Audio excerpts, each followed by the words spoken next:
I'm Alana Vargas, and my role is AG102.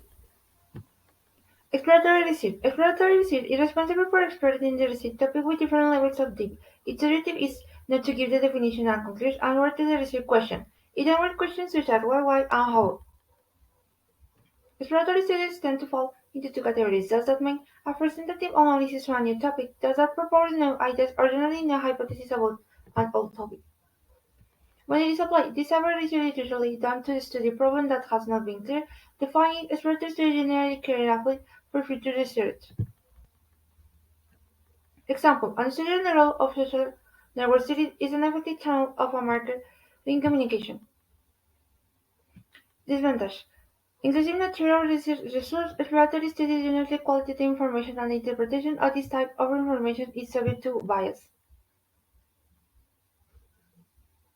Advantage: lower cover cardinal study flexibility and ability to sustain exploratory studies is effective in laying to the groundwork that will future studies.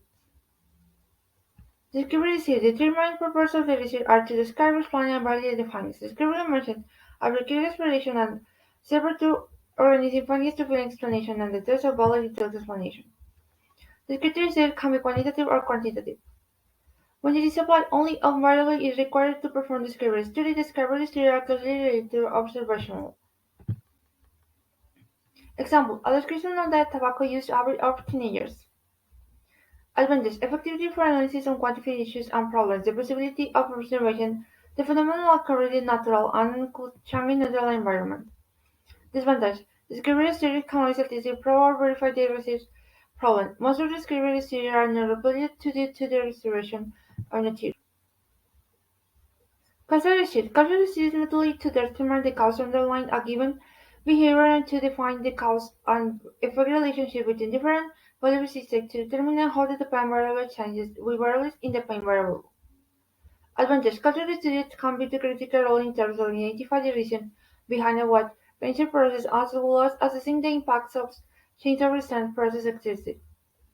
Causal studies often of the advantage application if named areas. Disadvantage: coincidence in events can be perceived as cause and effect relationship. It might be difficult to reach a proper conclusion based on the result of causal results. When it is applied, understand which variables are the cause of that or predict the effect. In this case, the focus or understand the reason that occur. Understand naturally the relation between causal factors and the effect to be predicted.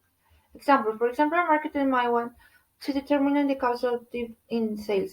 He will test the sales against various parameters like selling price, competition, ad traffic, etc.